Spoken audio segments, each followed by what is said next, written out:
Hold on 1 second.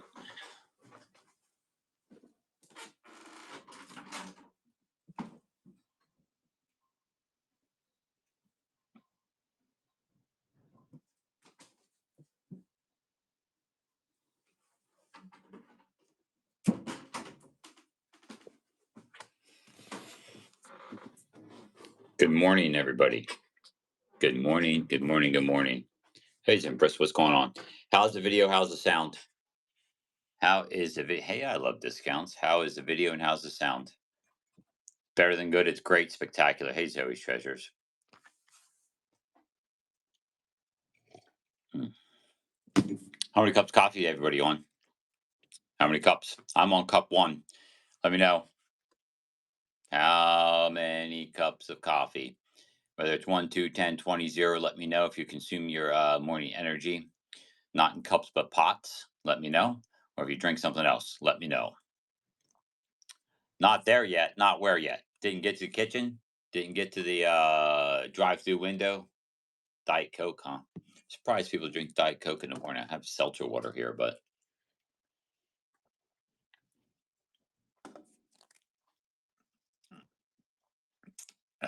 what's going on already?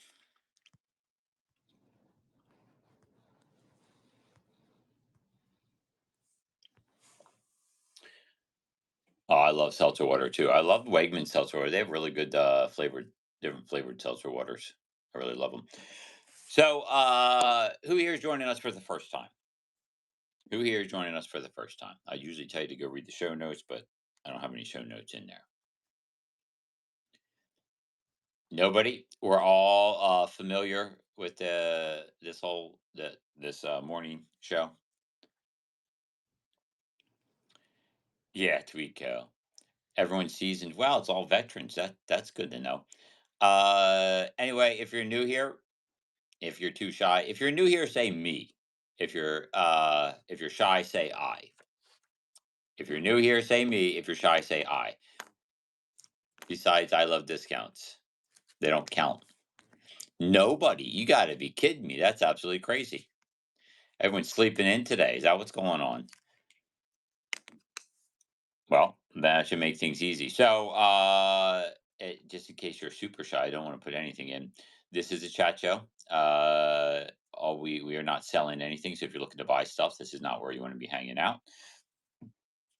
We go over information, business strategies, theories for you to use or not use as you wish. I do not talk about technicals on whatnot. Uh, it is not something I go into. Like, you can't ask me how to create a shipping profile or how to set up this, that, or the other thing. There are plenty of other people that will help you out with that. And the best person to help you out with that is yourself. With the pursuit of your own knowledge, you'll learn a lot of stuff along the way. We have this big, crazy thing that I've heard of called the internet. And there's this place you can go on there called like Google or something like that. And you can probably find out a lot of stuff. I heard good things. Anyway, um, the things that I want to do today, not too dissimilar than any other day. We can chat. This is an open question time. I do the first half hour, get things rocking and rolling. Sometimes we catch a fun line and go on a bunny trail. They're just fads. Yeah, I heard that too. But hey, give it a try while it's here. Um, yeah, the web and the internet and Google, they're totally fads. I understand. Yeah, yeah.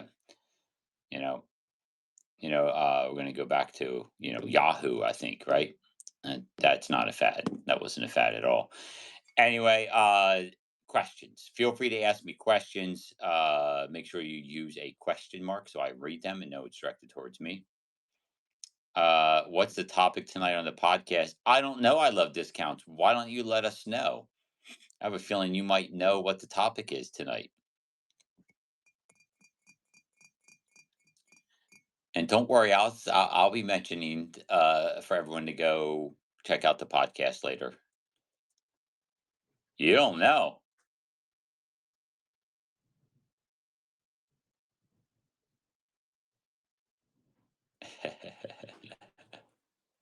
We have a podcast. Yeah, there's a podcast.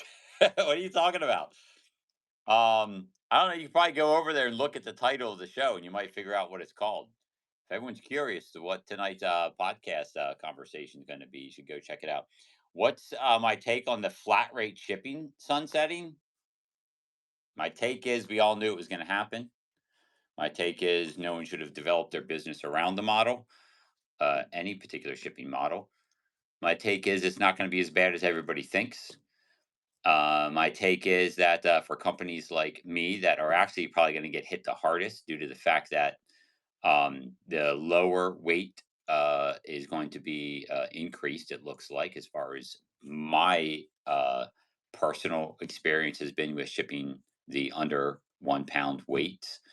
And that's a large portion of my business. And my take on that is it just provides me with an opportunity to utilize it for yet another advantage for people to come to my shows with free shipping or reduced shipping in comparison to other people that try to save themselves by offsetting those costs to their buyers. Can I sum it up for you? So, the bottom line is it's nothing to be worried about. And anything you're worried about, there's a silver lining of opportunity within. Cool. I know the sky is falling, but sometimes the sky that's falling is nothing but rain that helps you produce better crops. Next question. How long have I been on here? I've been on 5 years. May was our 5 year anniversary.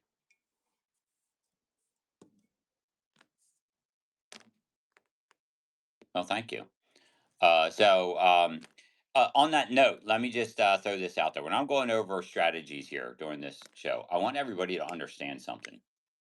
All right. I don't use the strategy that I talk about because I'm successful. Okay. I'm successful because I use the strategies I'm talking about. Does everybody understand that statement? I'm going to start saying that almost at the beginning of every show, and I'll give the reason why. The reason I give that statement is because when I talk about these so frequently, people always reference something along the lines of, well, you have a team of people, or well, you have the capital to do so, or well, you have a large warehouse, or you've been doing this for a long period of time. One foot in front of the other. Utilizing these is the topics I talk about on here, the strategies I talk about is what I had to do to get to those points. So to say that, hey, I can't do it because you have X, Y, and Z. The reason I have X, Y, and Z is because I did it. It's not an excuse not to do it, it's an excuse to start doing it. Everyone understand?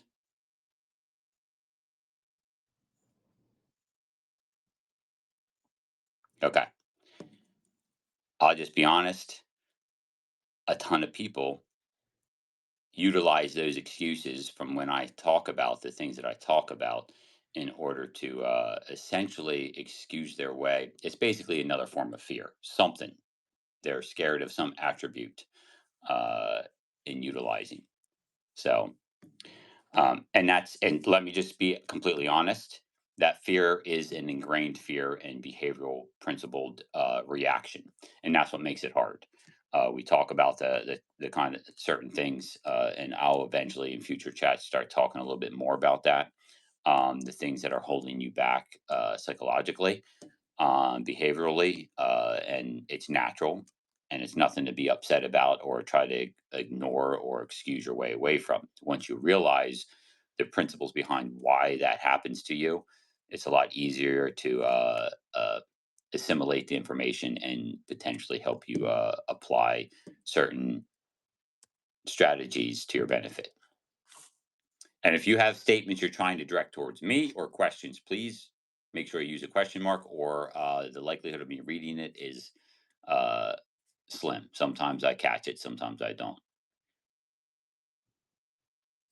So, come on. Gray matter. I know it's early. Okay. This is a good time. Once you get your gray matter going, this is the best time to utilize it. So, let's get some questions going. 1 cup in, huh? Let's get some questions going. I'm going to go till 8:30 with, as usual, standard Q&A. And then if we don't catch a bunny trail or a line, a fish of conversation, then we will go on to the topic of the day.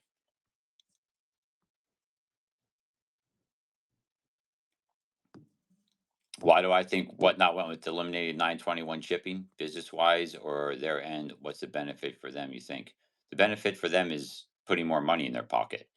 The benefit for what they do is always more money in their pocket or growth. The growth is supposed to turn into more money in their pocket. So essentially, the 921 created the growth that would eventually lead to more money in their pocket. And now they need the more money in their pocket. They utilized it at an expense to them. They were not getting 921 without it being a cost to them. Let's be clear that Whatnot was not utilizing 921. There was a shift somewhere also. In my personal belief, that shift was in I don't, the luxury categories, or the clothing, that category that has been outpacing even the cards and memorabilia category combined 2 times. Okay. However, that's 2 times in units sold, not 2 times in revenue. So they're the highest. They're going to be the largest category that takes advantage of those 921 flat rate boxes. And as a result, it was costing Whatnot a probably a ridiculous amount of money. So when that shift happened, which happened after they implemented the 921, it probably was a pretty large line of red ink on the books. So the shift was made to go more towards a normalized shipping system or pricing, much like every other platform. Which in the end, it's going to end up being a win-win for Whatnot and that category, because their overall shipping will reduce, even to compensate for the box costs that are going to come along with it. Are there going to be certain categories that suffer as a result? There will be. Like I said, my category that I sell in is going to, I believe, suffer because of the lighter weight categories have now, what seemingly are going to be increasing in costs.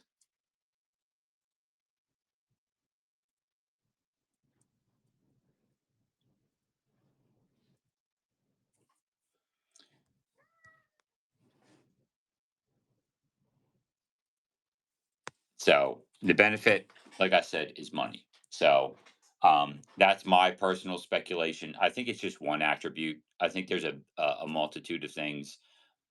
They also have to start getting us comfortable with other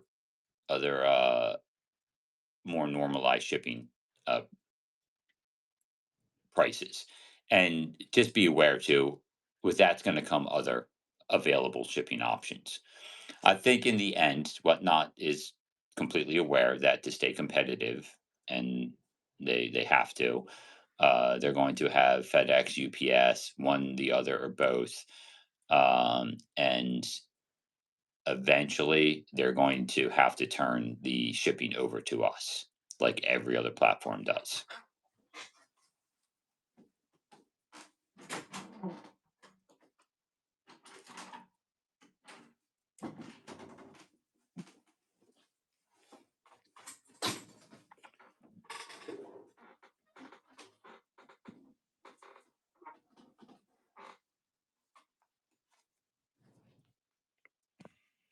Yeah, yeah.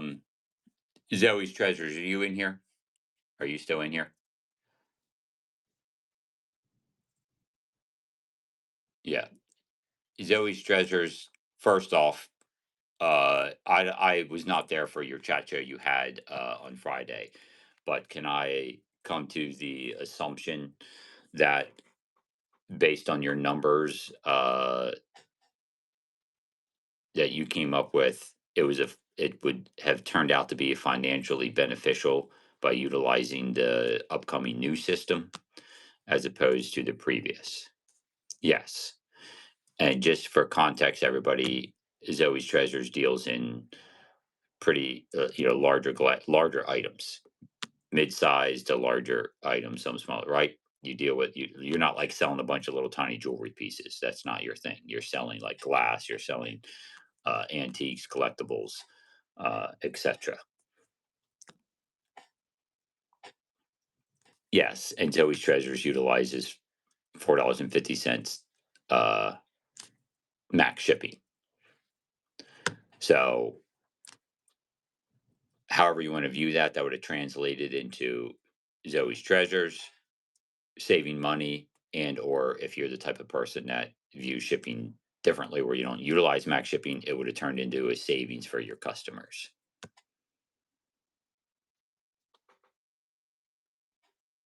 You watch those sell a piece of furniture. Yeah, yeah, yeah, yeah.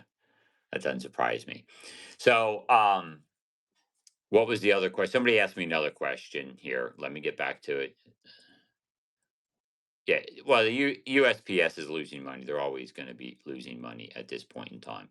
Uh, to me, the loss to the USPS is should be supported by. I'm going to get into this a little bit, um, and then we're going to not go down this rabbit hole. Though, the United States Postal Service should be supported by the federal government. It is a strategic. It is a um, necessity for people like us to have our own businesses, to be able to compete, to be able to survive.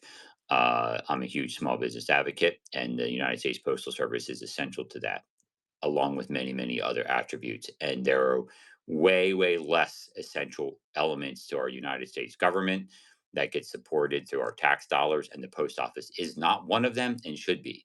Meaning that I would happily be okay with the entirety of the government supporting the United States Postal Service in their pursuit of the help of the country as a whole. I think it would be a better dollar spent than a lot of it has been elsewhere. But unfortunately, they do not get that support. And that's the end of that topic for today.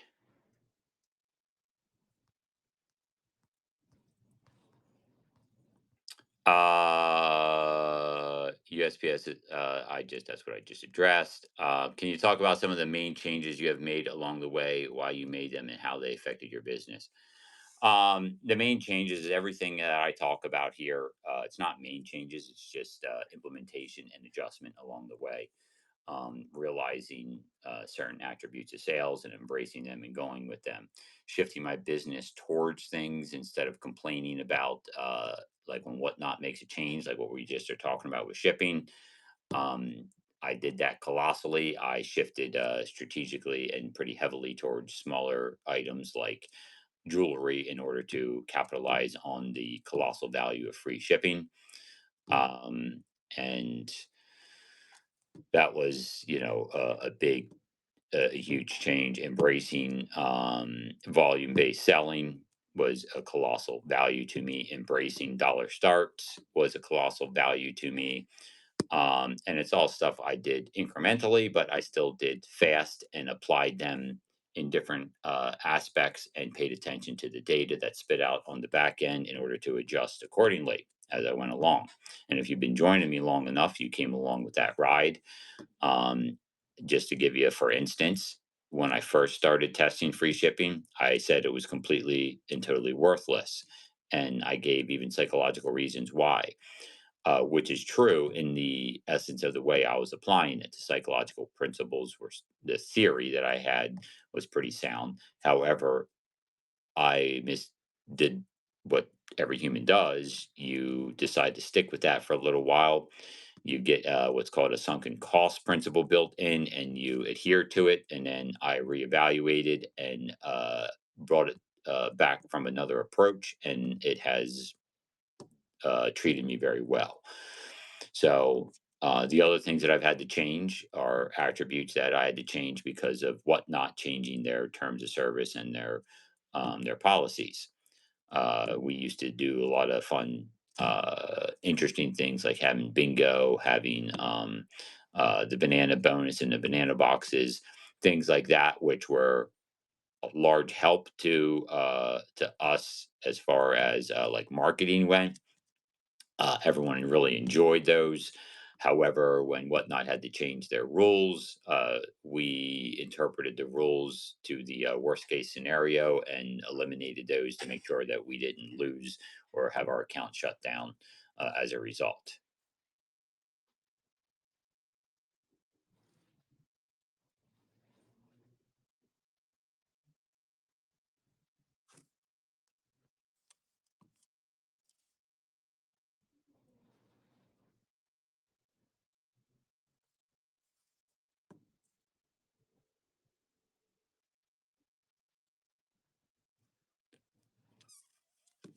If you guys are having a discussion, if you want something directed towards me, please make sure you use a question mark. Any other questions for me? Oops.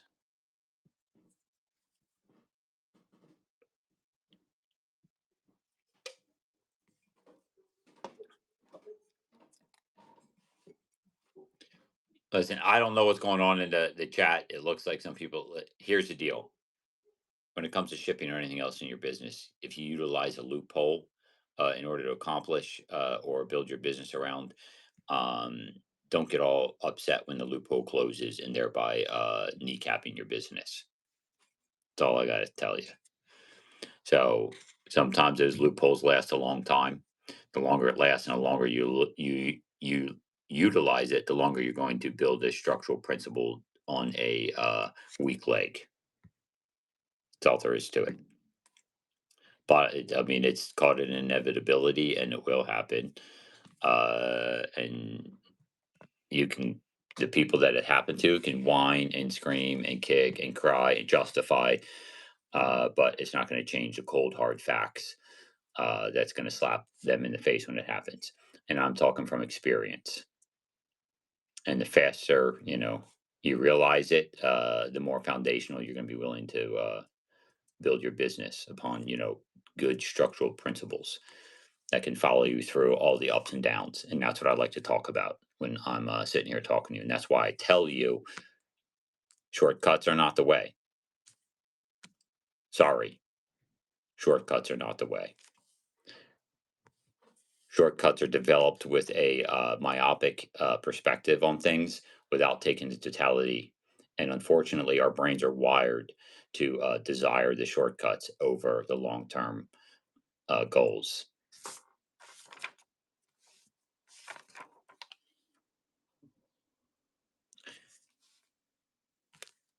It's why we chase $5 now instead of $20 later. It's why the immediate gratification of going to see a movie now is better than taking that money and putting in a retirement account for later. It's called hyperbolic discounting. It's human behavior at its core, and that's why people like shortcuts. That's why they get stuck in them, and they get consumed by them, and unfortunately miss out on the totality of what will make them the most in the long run.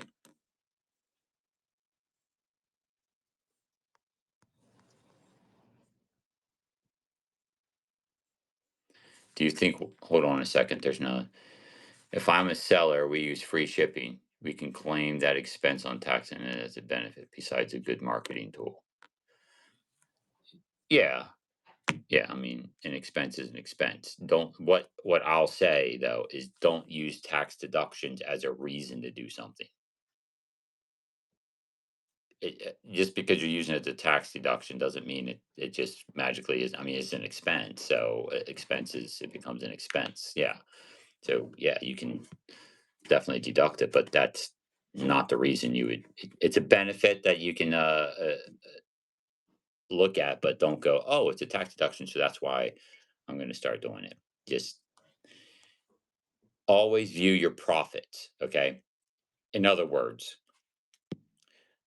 don't use it And if it's not creating profit, just go, well, it's still fine because it's a tax deduction. You want it to turn out profitable, be a profitable endeavor for you. Does that make sense? You understand? Okay. I just want to make that because there's a lot of people that just throw that. And Zoe knows what I'm talking about. Zoe Stressors. There's a lot of people that just throw out tax deduction like, well, it's tax deductible, so let's do it. It's like you still need it to be profitable for you to make it truly make sense from a profit perspective. Um, you don't want to use tax deductibility for your profit source. Not a reason to do it. Yeah, exactly. What not shipping rate? Yeah, it's still their shipping rates are still very, very good in comparison. Just not comparison to what,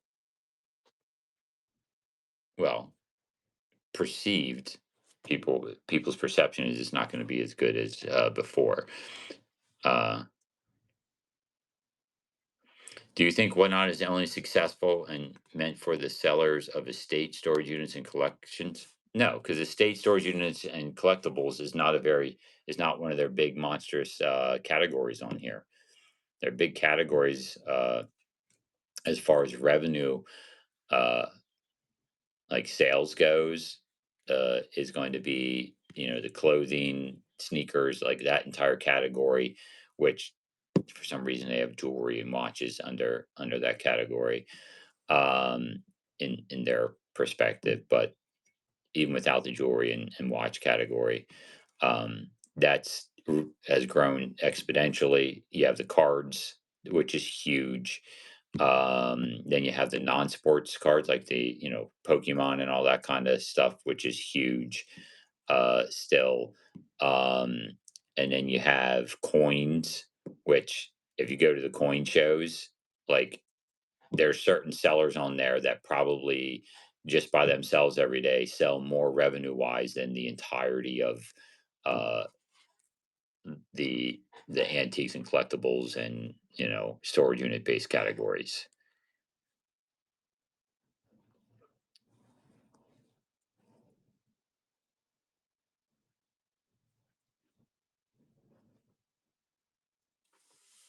Yeah, my shipping. Yeah. I have employees at this point.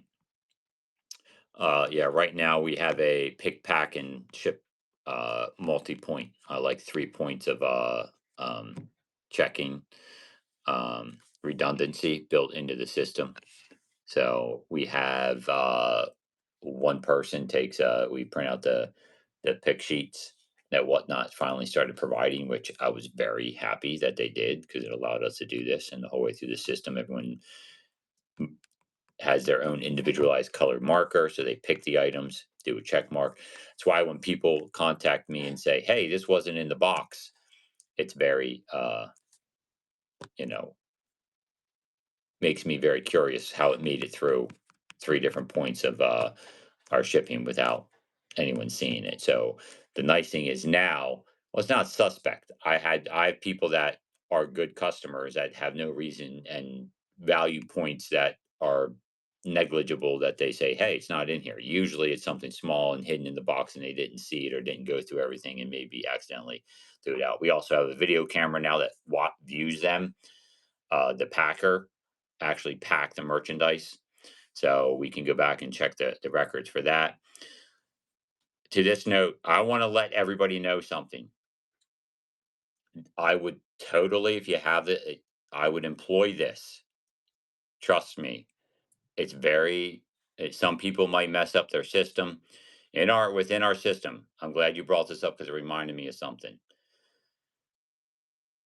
Right now, when we are doing our system is built so at every stage, we check everything. Now, what happens is when we're done packing, we do the pack and label, the QC check, make sure there's no wiggle. They like shake the box, make sure there's no wiggle, make sure everything looks good. They put the QC card in, sign a QC card, tape the box up, put it on the scale. adjust. That person adjusts according to, all the information on the scale, print out the label, and slap it on the box. And then they utilize whatnots, scanning options. Everybody familiar with what I'm talking about? I'm telling you this as a fair warning. Okay. We put it on a scale that has an independent digital uh, uh, reader. So, when you scan that, it takes a picture, right? Everyone's aware that when you scan that item, it takes a picture of the box, the label. You guys do you know this? Okay. Well, I'm telling you it does. And the reason why this is valuable, now we scan this, but I have it on the scale with the weight in the picture. So it scans the label, catches the weight at the same time. I go back and look at my shipping overcharges where they say I was inaccurate. You guys know what I'm talking about. They're going to start charging us for inaccuracies that the post office says. You know where I'm going with this, right? Yeah. Well, they told me that my package was incorrect. They said it was over a pound. And guess what I have? I have a picture of the label being scanned of a little 4x4 box that only had two items in it. I'm going to tell you the other beautiful thing is everything's on video. The two items are on video of being little tiny pieces of jewelry. The box and the parcels being packed is on video. The picture also shows the exact weight of the parcel on a scale. And the post office is trying to say, then they're trying to tell me that I would have been charged for 2 pounds worth of weight as opposed to multiple ounces. Now, the fun thing is that's not fun. Okay.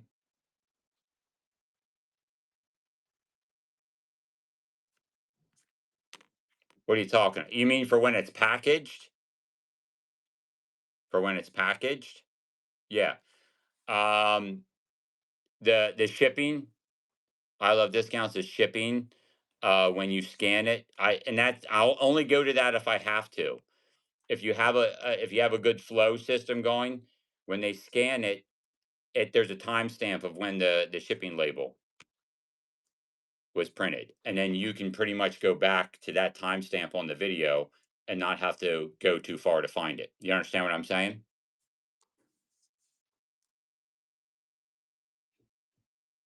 Yeah, yeah. The timestamp of when the shipping label was created, you can go back and look. So, anyway, and that has to do with your workflow. Like if the workflow is off, that's still going to be off, but it gives you a starting point that's way better. But if you have a good workflow, that's going to be pretty not like dead on spot, but pretty close for you to know you only have to go back so far to find it. Anyway, just be aware that and if I believe uh, Zoe's Treasures ran into this situation. Just I am going to probably argue my point and find out what the results are. But I'll keep everybody posted because um, I'm not sure how Whatnot's going to react if they're just going to say, "Well, tough, deal with it. That's part of doing business," which is honestly my gut instinct on this. Um, Secondly, it's going to be a time value evaluation. So let's say here's a problem. They charge us, X amount of dollars for it, and it only happens like let's say once a month. Is it worth me? Although people will say it's the principle of the thing. That's great if that's what you're all about. I'm all about trying to be efficient in my business and make money. The question will then become, is it worth all that personal time that I could be attributing towards personal life enjoyment, less frustration, and or time for creating other monetizable opportunities.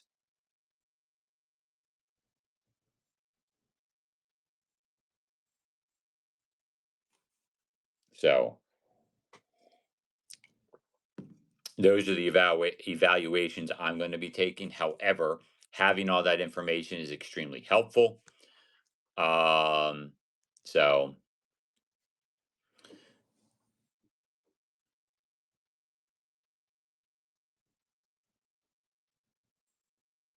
stay at home to shop. You just have to complain to whatnot.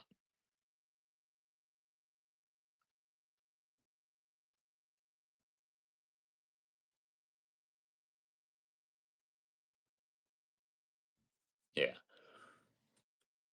If you're complaining about inaccurate overcharge. However, they 100% it was get 100% in it, a mistake outside of hours. When I mean, it's beyond. I mean, there's no, absolutely no mistake on our end. Totally on somebody else's.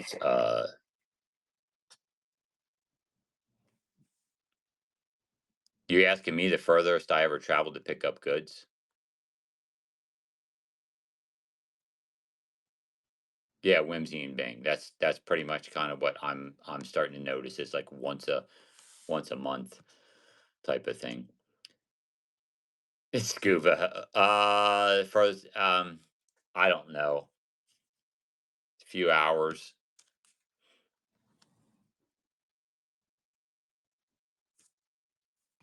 I don't know if I've traveled more than a total distance of 3 hours. I don't think I've ever gone further than that. I don't need to. I don't need to because I'm in an area with plenty of merchandise that I don't need to unless it was something absolutely crazy.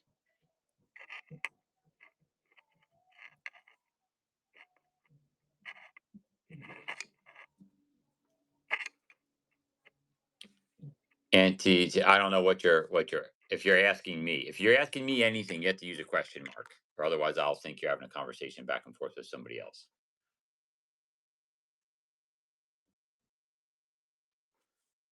You're asking me, is there a selling workaround? Listen, there's no workarounds. Yeah, I just talked about how I don't use loopholes. Workarounds another used word for loophole. If you're constantly trying to find workarounds, that's what you're going to do. You're going to spend tons of time to work on workarounds. Just build your business around what you have to deal with. There's nothing to work around. The fact of the matter is, in that category, your shipping is going to get cheaper. There's nothing to work around. It's going to be cheaper. That's all. I mean, if you go and read the actual rate changes for ground, your rates are going to be cheaper. So the only difference is you're not going to be able to use flat rate boxes. And the amount that it's going to cost you to buy boxes is not going to be any more than the discount that you're going to get from the costs. Unless, if you go and actually buy boxes from a, a box source. Yeah, there's no workaround. There's a work within, sure. So if you're looking to work with that, it's going to be beneficial in those categories. The only categories that it's not going to be the best, again, in my belief, is the people that sell smaller things like what I do in the jewelry category, where a ton of our parcels go out under under a pound.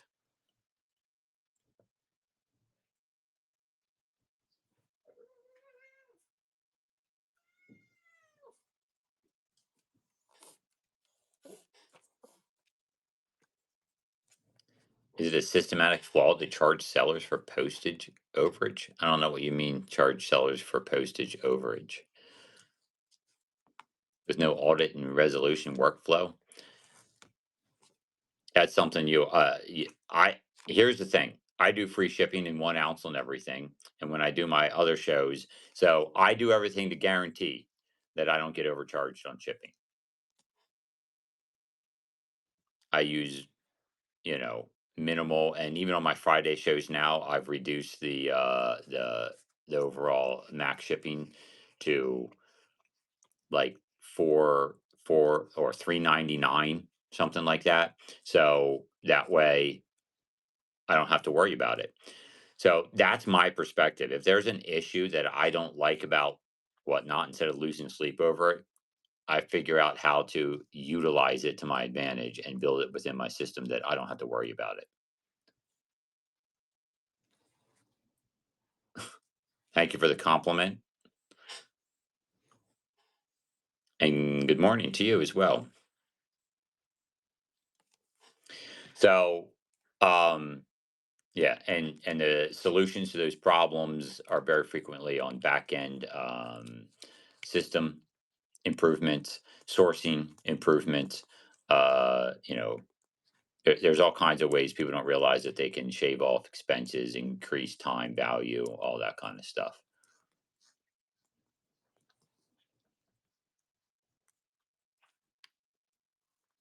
Yeah, thanks. Yeah, all the shipping materials from me. Yeah, I mean, as far as like discounted shipping materials too, you can go network with uh certain other retailers that get lots of merchandise in that have boxes and stuff that you could probably, if you go apply yourself a little bit, you're going to find. If that's your thing. Me, that's not worth my time, so I just buy them in bulk. But I did at one point in time go around and first collect stuff from my own use. I mean, there was a time that, we would go out on, when people would put stacks of cardboard or put cardboard boxes out for recycling. So on trash day, you'd go out and collect people's Amazon boxes that were collapsed, and we would reuse them. I mean, that's what we did. That's how we saved money because we weren't big enough in order to go buy a pallet full of boxes. Now we're big enough and get tons of boxes for, pennies on the dollar in comparison. But at first, that's what you do. So,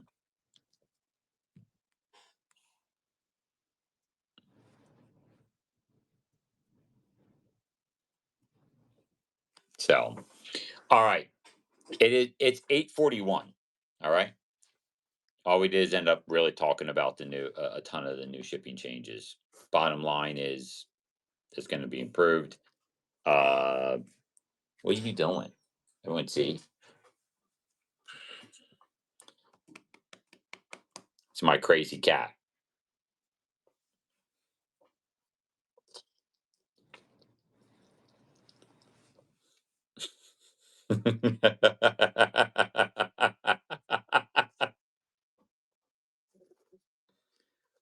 Yeah, yeah. You're absolutely adorable. Yes, she is. All right, I'm gonna go put her upstairs. Yeah, I don't need my chin cleaned. You can you can clean your own chin.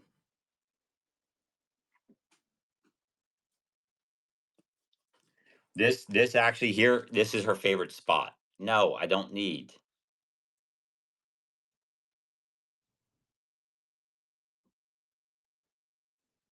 We just hang out with Nyla, right?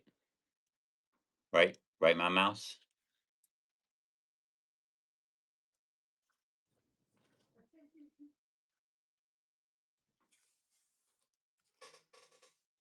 Yeah, yeah.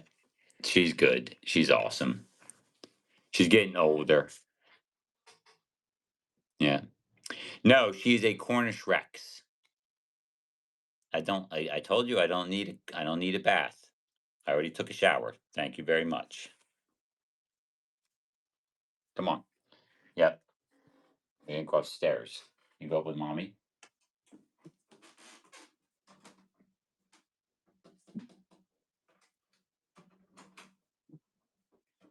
Hey, beautiful. If you get up and get around, they didn't. Neither of them ate all of their food. So, but it's because I gave them extra. So, if you want to give it to the rest of them, you can. Doesn't matter. All right, let's get into the fun stuff today. You guys ready for the fun stuff? I told everybody I was going to talk about.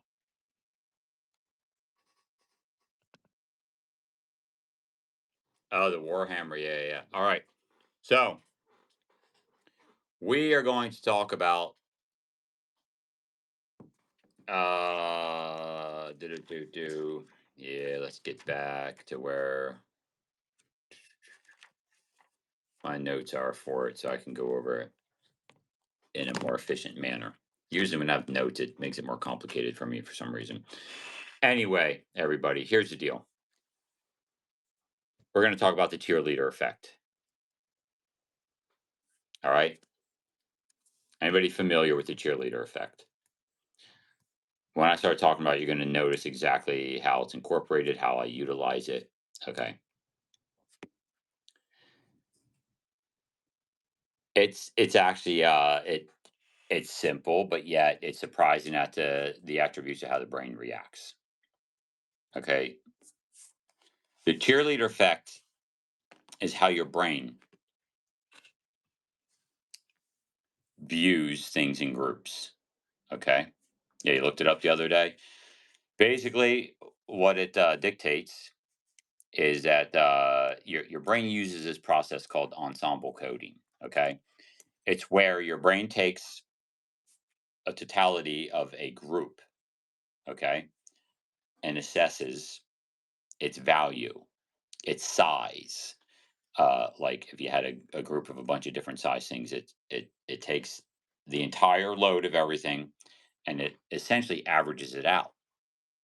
But what's interesting, the reason why it's called the cheerleader effect is the interesting attribute to this is your brain skews to the positive. Okay. So if you have a group of things for people to view and the valuations on them are scattered all over the place, your brain, what this is dictating, will increase the values, perceived value on everything based on a few better, or if it's sizing's longer, if it's even the emotional state of people, if there's a bunch of happy people, your brain picks up on all this on every element, on every aspect, but it skews towards the positive. So just for a second, let that sink in. Can anybody imagine, let's think, of how that could be effectively harnessed for your sales here on Whatnot?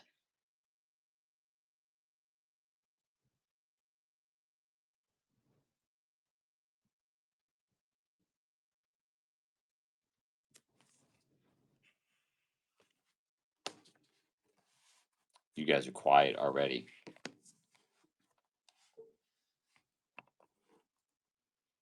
So here, I'll give you some stats on it, just so you know, just so you know.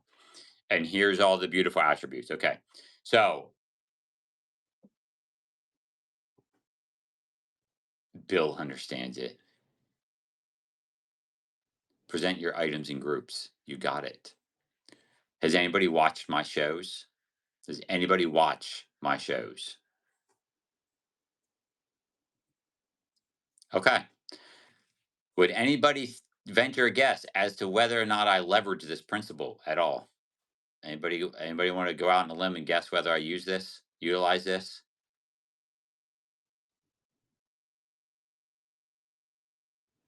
So I'm going to give you the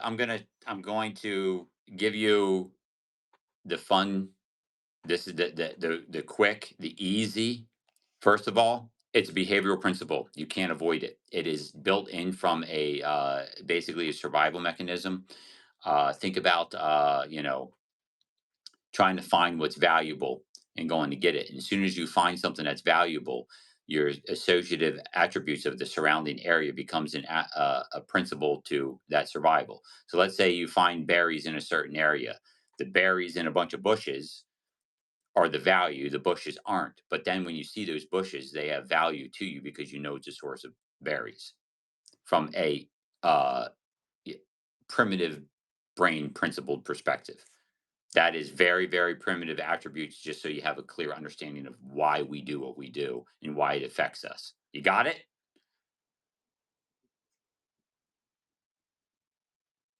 Exactly, Zoe. Does everyone understand? You got it. Okay. So that's the very core principle perspective why, evolutionarily, why our brains do this. And here's the beauty. Okay, so it's where we evaluate things as a higher value in a group over individual. So when you have a pile of stuff out there, and here's what's really nice about this. Realize that you have a bunch of different people in your room at any given time. Some people, yes, more than others, but the idea is to have several people in your room. Each person is going to view a said pile differently. However, the principle still stands because whatever one person determines is of higher value, it's still going to affect the group as a whole. And whatever the other person is determined of higher value is going to affect the group as a whole. So it doesn't have to be catered to any specific person. The more generalized you have the merchandise, the better it's going to potentially be for this effect to take hold. And here, if everyone's wondering, the answer is on the low side, 7%, and on the higher side, 10%. That's all it takes. So as low as 7% of the merchandise from a person's perspective has to be perceived as a more valuable item in order to increase the totality of the value of the items out there and on display. You get that. You understand. And the beauty of that is the more people, the more perspectives, the more potential value. And guess what else is going to help people stay? If you have higher potential value perspectives, people ask, how do I get people in my room and how do I keep them? If you have an opportunity for people to perceive and see value, and is what I'm telling you helps increase the statistical attributes of a potential person seeing value. Does that increase your statistical average of value?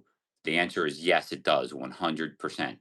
If you have a grouping of stuff out there, more people are going to, when people scroll through your show, it's going to increase the likelihood that they see value. And are you going to stop in a room where somebody sees value, where you see value, as opposed to a room where you see a single item in front of your face?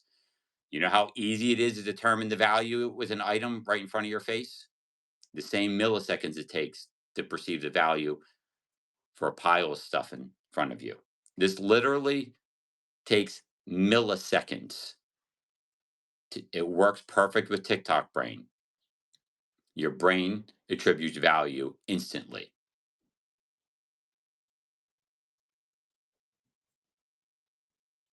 Zoe's treasures, thank you for bringing that up. However, I'm going to continue talking about this on a very basic principle because I'm going to do a series, kind of like a series where I talk about different aspects, and then I'm going to do a stack series show where I can, once everyone understands each individual, I can start talking about the stackable principles, multiple stackable principles, and how they can be applied. So what you're talking about is a stack principle.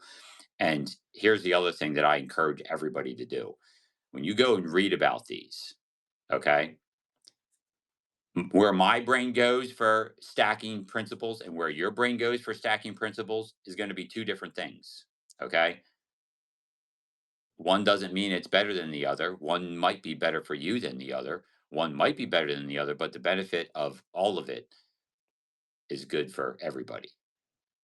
So getting your gray matter flowing and figuring out, like, hey, if I utilize this in conjunction with this, so on and so forth, it's only going to help you improve. But the core principle here is the 7 to 10%. Now, the 7 to 10%, here's the other beauty. It's not an item count principle. It's a visual real estate principle, meaning that what you see. So let's say you have a piece that's rather large, but it takes up 2% of the screen, the visual real estate. That's 2% towards your 7 to 10%. Do you understand what I'm saying? It's the visual field percentage. It's not a per item percentage.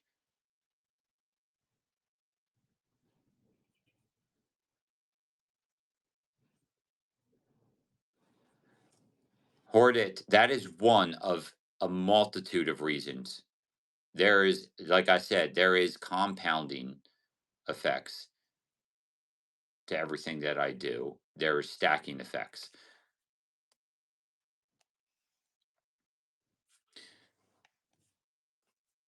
The more desirable, okay, items, they dilute the effect of the less desirable. Now, if you have less than like 7%, if you start getting down to that 5% range, then the brain turns into discount mode. Then the brain goes, I want a discount because that is when it starts bringing the value of the higher priced items down. There's actually a number, like I said, it's 7 to 10%. And the beauty is, the way you normally can figure this out is literally when you look at something and you realize this isn't really working out for me personally, which means it's probably not working out for a good majority of people, especially if they're people that are coming to you on the regular as a seller. That is the innate ability that you build over time as you build your buyer base. So if you're not seeing things that you're being excited about selling, chances are your buyer base is not seeing things you're excited about buying. And how many people, I vocalize this, how many people hear me go, Jeremy's getting bored? What does that mean? When I say Jeremy's getting bored, yeah, never. That means I'm selling the pile. Why am I selling the pile? I'm going to tell you why right now, because of the cheerleader effect. I just recognized that that percent threshold is getting close or has been reached. So, in order to capitalize on the remainder of the cheerleader valuation principle, I then sell the remainder of what's out there. And you can see, though, at the same time, the value go does bring lower price points. Everyone's been in my show, right? And I sell a pile of stuff, and it brings way less than if I probably just, if in comparison to what the items beforehand were selling for, right? Like I'll be selling items, and each item will be bringing $10, $15, $8, $20, and then I sell the bundle, and it brings like $35. That's because I've reached the point of discount brain. I've reached the point of where the good has been stripped to a large percentage of it has been stripped out to the point where it has affected the overall valuation, and it's time to get it off so it doesn't affect the next pile that's coming in.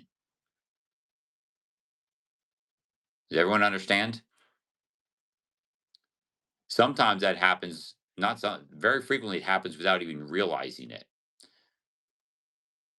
Unfortunately, you can't control it, but my goal is always to just get it out, time to get it out and get the next pile in.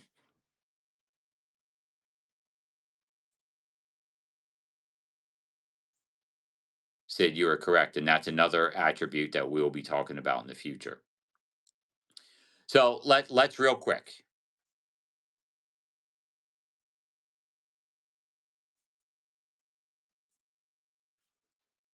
It's when you've crossed essentially your brain has picked up on the fact that you've crossed over that 7% threshold. Okay.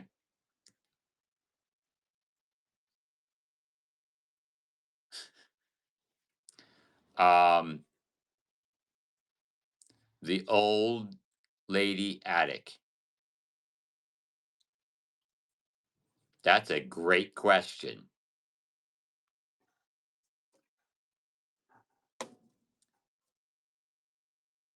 Does it translate?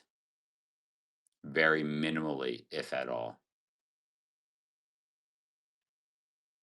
You got it, stay at home. But then the thing is, stay at home, if you sell the banger, then you're in trouble.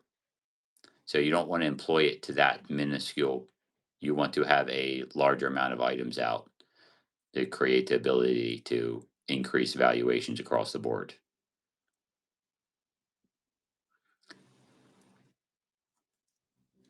Unless, of course, you decide not to sell the banger until the last. But the problem with that is it's another attribute that you got to be. What happens with what I'm talking about is an organic element. When you strategically do that, people pick up on it and different attributes of the brain kick in and override. And we can talk about that in the future. Does that make sense?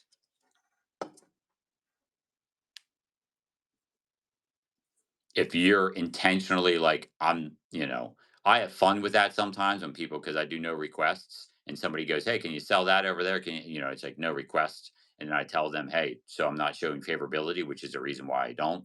I'm not going to pick that item up. But because it's random pools, I try to say is, within the randomness as much as possible when I'm dumping the merchandise out. And sometimes you get a pile of junk and I just sell it all. But when you intentionally try to seed it that way, um, and you intentionally like, oh, I'm going to put 10 items out here and only have one item that's good and I'm not going to sell it, everyone knows what you're doing. And there's other negative associative principles that start getting applied towards that. It becomes frustrating. I mean, put yourself in a buyer's shoe. Do you like being intentionally held captive? That's essentially what you're trying to accomplish by doing it that way. Um, so,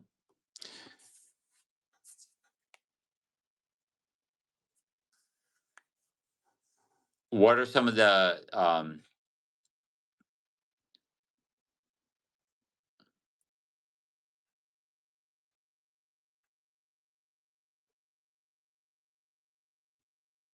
No, no, no, no, because it's not a grouping, the old lady's attic, it's a list.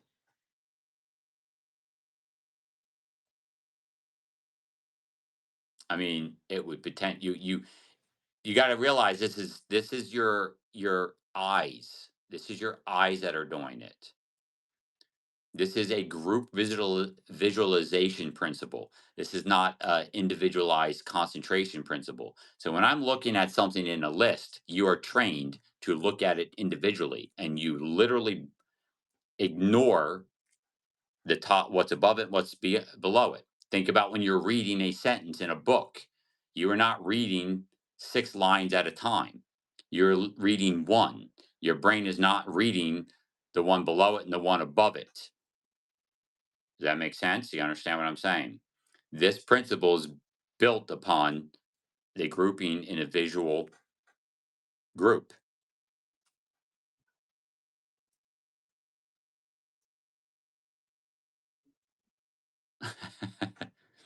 So having stuff pre-listed, this effect is going to be little if you're directing it in that pre-listed pre-bit now. However, having the list pre-listed and you incorporate it via the items out in a visual perspective for people to see as a totality, it's a more clunky way and it doesn't compound attributes, which is what I'm talking about. We will talk about in the future as far as stacking the principles that I'm talking about. You will not be able to do that as well in that type of environment. So, some of the great applications to this principle, obviously, random pulls with a large grouping of items available for viewing while you're live. Okay. The other thing, if you decide to ever do lots, like groups of things where you sell the entire bundles, okay, let's talk about that.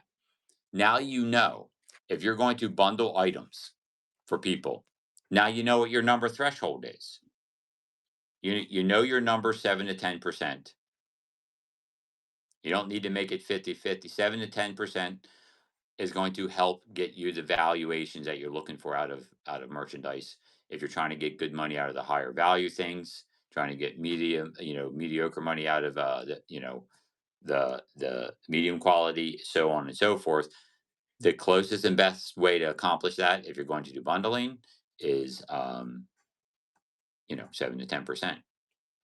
Now, obviously, if you want to ensure value, I'd probably go with, if you're selling bundles, I'd probably go with more of a 15 to 20%. Like an 80-20 rule uh, kind of gives you that extra level of insurance. Does everyone understand so far what I'm talking about? This is why bundling can be effective.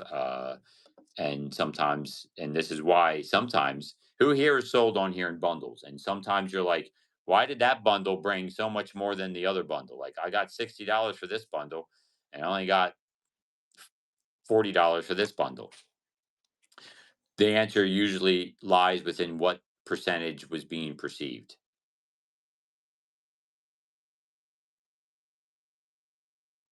Yeah, yeah, the customer is going to be happy as well. And then there's what I always like, the other attribute you can super take, can be utilized on this because your brain immediately recognizes value and brings up, is stacking or juicing. This is why stacking or juicing can be a very good tool for you to utilize throughout the duration of your sales. While you're selling items, you've seen me do this some, where I'm like, hey, if you get to this price, I'm going to throw this in. You throw that in, you show them what they're going to be getting or potentially getting, it increases the value. And then the bigger the group of valuations get, the more perceived value there is across the board. You keep throwing stuff in. And now, again, you know your percentages of throwing merchandise. If you wanted to design a show around stacking or juicing, you could be more strategic about it. Me, as I've always explained, the stackable, outside of the context of stacking or juicing, the stackable attributes of behavioral principles that I rely on, there's other values to me than doing that. I sometimes do it on the fly, but I would not pre curate a planned stacking show, because the other attributes of what I do have higher value to me than doing that. And I think eventually that would also, that would be something I would, if I were to do it, it'd be on special occasions, like bulk bundle shows or something like that.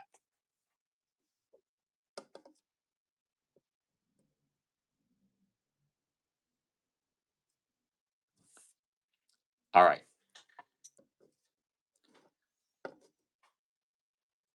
Do we have, like, I went over the concept in the simplest terms that I possibly could.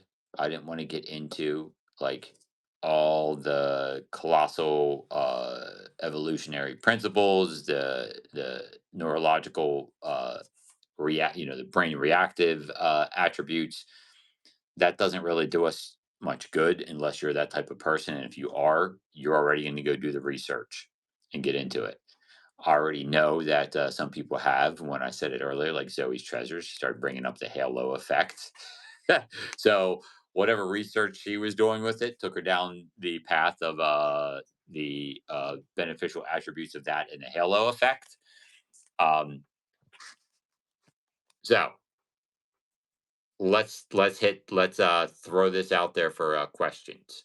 Does anybody have any questions? Is anybody confused or don't understand? So maybe we can kind of go dig a little deeper or try to view it from a different perspective that it might click or sink in.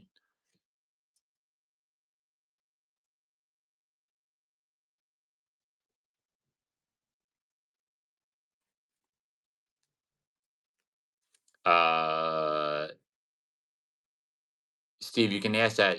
What's a reasonable time? I that There is no dead set reasonable time. There's too many variables involved as far as a reasonable time to get whatnot involved with a problem. Um, Personally, if you're already thinking about it, that means your time is up. That's up to you. If you're thinking about it, for you personally, your time is up. So chances are you already gave them a reasonable, your that's what I'm saying. Your time, if you're the type of person that's asking a question, you probably gave more than enough. The halo effect is a principle like I explained before. So I'll give you a quick halo effect principle. Is I was talking about how the overall shopping experience of online selling, uh that there is no seasonal attributes to whether the prices you're getting online go up or down anymore. And one of those reasons is a principle of the halo effect, that when shopping and buying was minimal, places like the river, okay, hopefully you know what I mean by the river, started doing Prime Day, which was a couple of days during the slow season. And because of that, it increased the buying habits of people because they're big enough to do that. So that's the halo effect. Because they did that, people increased the amount of online buying that they would do, and it trickled down and affected everybody else that sells under online. Period. That is a halo effect, where something large basically creates an effect on everything underneath it. So some of the larger companies applying that. So you had like the big box retailers follow suit. So it just created a larger halo for all of us smaller sellers. It created a new habitual buying uh, date or time frame that we benefited from.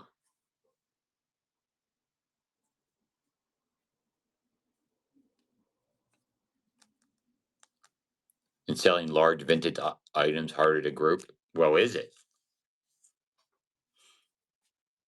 I see people doing this unknowingly. What's your setup look like? Huh? This is where we start talking about, when you take these principles, is it effective to be face forward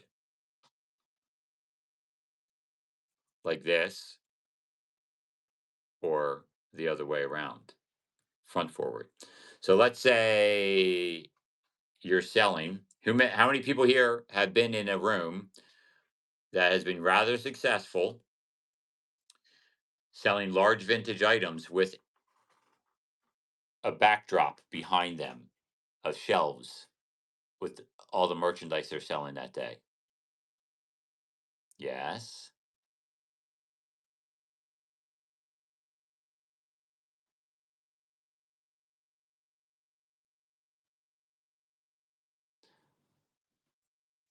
And why do all the big ones do it? They don't know what they're doing. They just know what works. It's because of this is the reason why it works. So now you can strategically decide how you want to place yourself amongst that. How you can strategically make sure people have an opportunity to see what's behind you.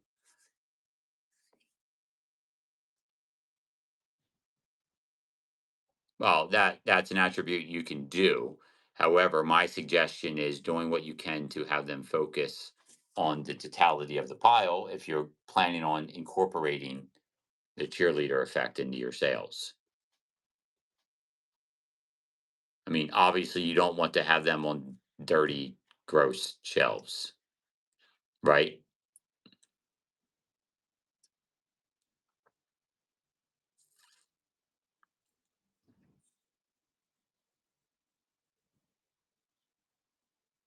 So, can you do it in this? Can you do it in clothing?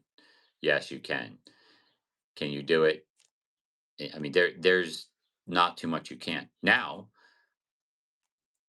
again, you have to understand that I'm getting into stacking a little bit. The principles of arbitrary coherence applies here. If you have a nothing but a huge pile of spectacular merchandise, the value increases based on the perception in the element of what you're showing. Okay. I'm trying to think how I can articulate this without confusing everybody. I'll probably say, actually, now that I think, I'm going to save that for another. I'm going to try to explain why you got to be careful with utilizing the cheerleader effect, where you could actually, if you have too many great items, you can potentially draw down the value.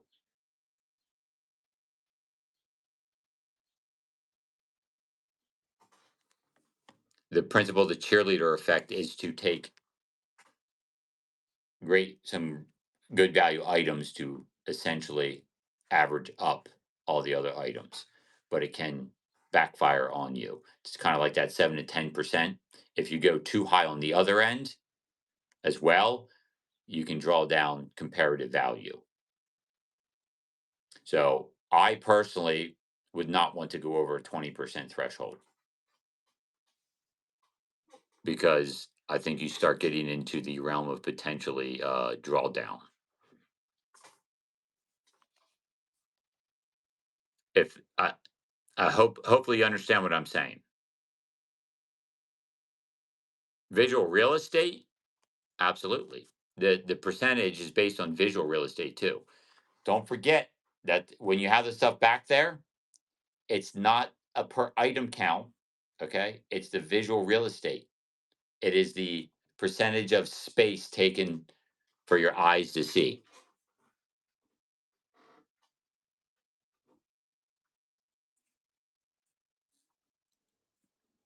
Sid, you can utilize it however you want. You can sell through the stuff. You can replace items. That's entirely up to you and your system.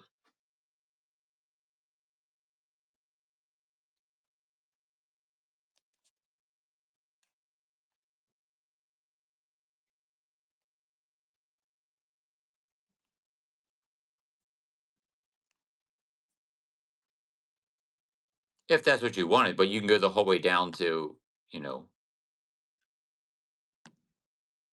like I said, 10%, 7%, as far as the totality of the yeah.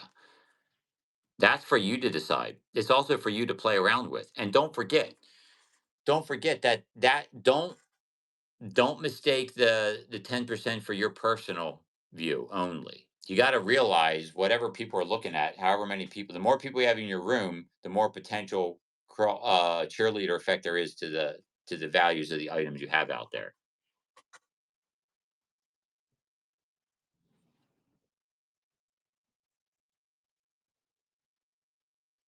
It gets disheartening when those items are astronomically more than what you are selling through in front of it.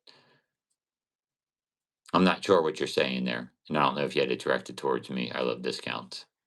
I'm trying to think through your statement, but for some reason there's a disconnect.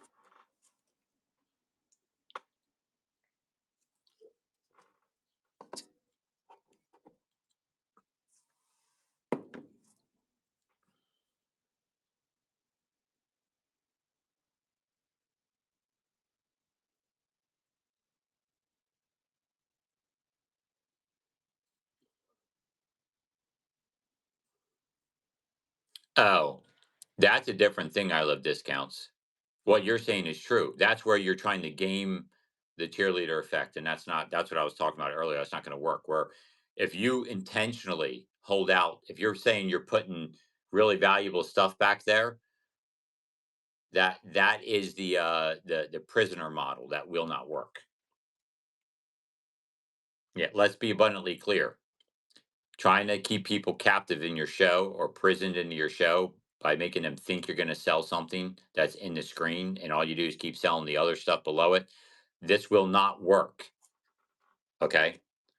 Don't misunderstand this principle. This principle works when you sell through the merchandise you have out. It'll help you make more money with the merchandise you have out as a aggregate or an average.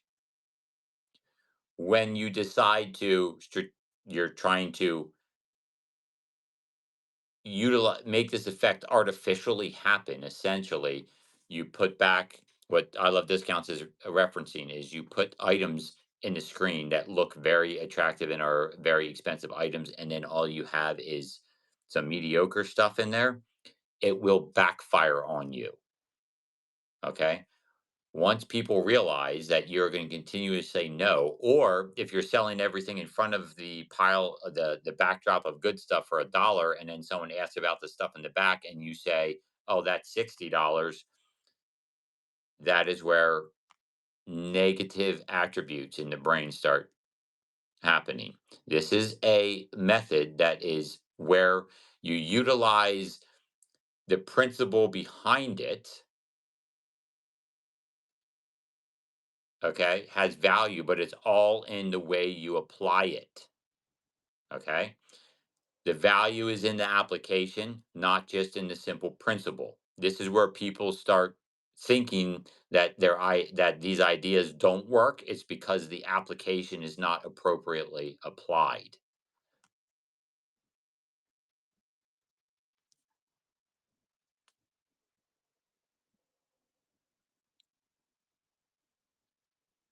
Uh, does the same thing happen when you utilize the bin that way? In what attribute? Where you're selling. No, no, no, no, no, no. You got to understand the cheerleader effect is all visual, where you're paying attention to the exact space in which you are selling. You're talking about detaching from that space and going and looking at the bin. That's a complete disconnect. That's also why I don't like items in my bin.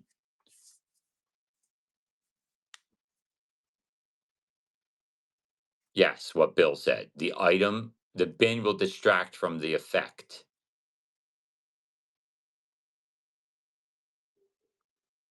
The bin creates a hyper focus. Like I said, this is a concept of your brain. Okay. It's called it's ensemble coding. You can't ensemble code.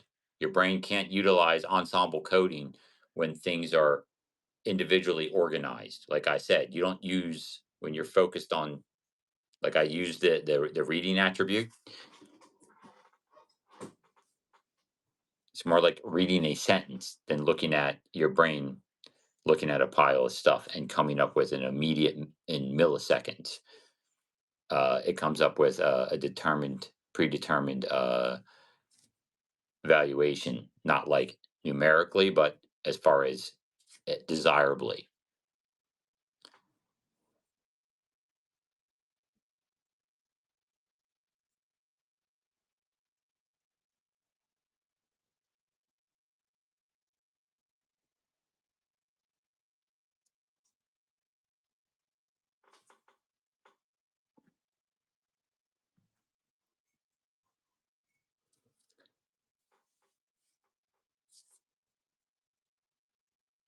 2 books to go read, the oldie but goodies. That'll give you the simple verbiage and good. It is Dan Ariely's Predictably Irrational, and this book.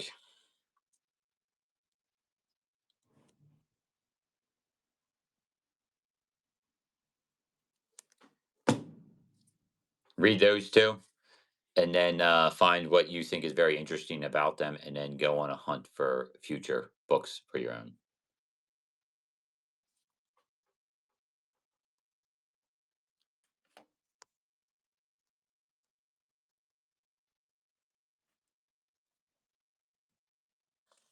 Request. You don't take requests. You do not. This is not a system where you take requests. And if you follow and keep coming to my shows, I'll be talking about different principles that I apply, and then we're going to talk about how they work, how it's stacked, and how the effectiveness all plays and contributes all to how it comes together. Yeah, requests. You don't want to do requests. Requests are not what you do. You sell the items. You pick it up and you sell it. You pick it up and you sell it. That the attributes of no requests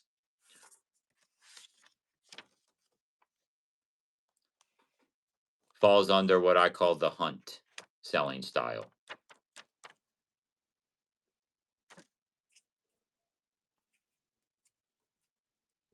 And at some point in time in the future, we will talk about that. There's a lot under the hunt selling style. There's actually building blocks that go under that. Actually, the hunt selling style, the cheerleader effect falls under that. Arbitrary coherence falls under that. I'm going to talk about how our brain actually um, um, is affected by how the I'm going to talk about the misconceptions and perceptions on how dopamine in the brain works in the future. And you'll see once I start talking about that why I sell the way I sell and why I am always trying to encourage people to do similar things and why even when it's somebody that's not like me trying to encourage you to utilize things like this, why you see the natural habits of sellers to gravitate towards these types of selling styles, which incorporate largely generic listings. So much of this boils down to generic listings. The generic listings allow you to capitalize on every attribute that I talk about exponentially. And I'm talking about long term growth, long term progress, long term value, no matter which way you're talking about it, whether it's personal life or business life, in accordance to selling on here.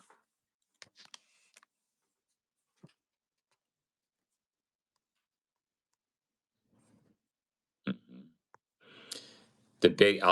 I'll just tell you the big misconception with dopamine. Um, Dopamine is a result of anticipation, not results. So if you really want to let it, you should right now after me saying that be able to tell. Let that sink in. Dopamine is a result of anticipation, not results.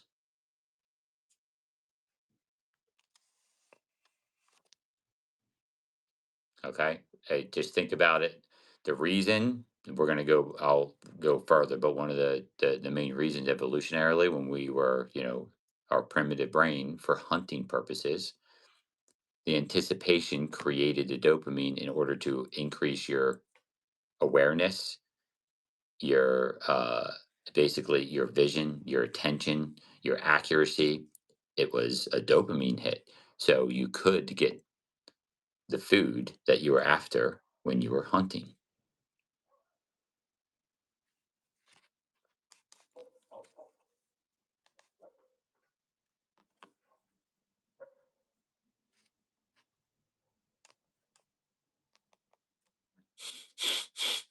Hoard it?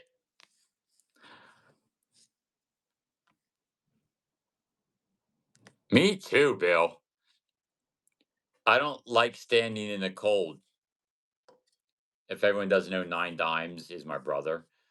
So I know exactly what he's talking about. When we were kids, we went out hunting with my dad. I couldn't get it. I never understood it. My frozen toes just made me want to go home. It's like I'd rather be home eating cookies and drinking hot chocolate right now.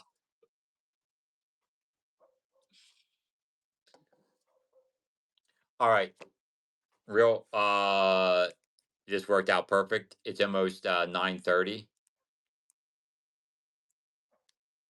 G.I. Joe, Bill, not He-Man. G.I. Joe or Thundercats. Transformers. All right. Yeah. So, all right. It's almost 9:30. I like that works out pretty well. About an hour of the main topic. Do we have any questions? We can we're back to open questions. I usually get off here around 10 o'clock, so feel free to and make sure you use a question mark. If you have a question for me or comment you want directed my way, please use a question mark. Otherwise, I have a tendency to ignore, assuming that you may be having a conversation back and forth with somebody else in the chat.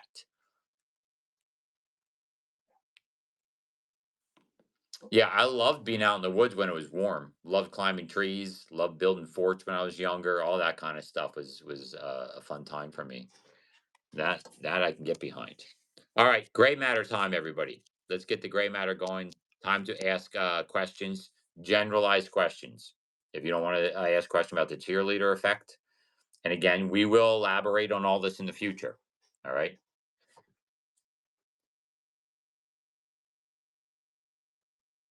Please tell me if everyone's total sales shows on your show when live now at top. Please tell me if everyone's totals. What do you mean? Wish list.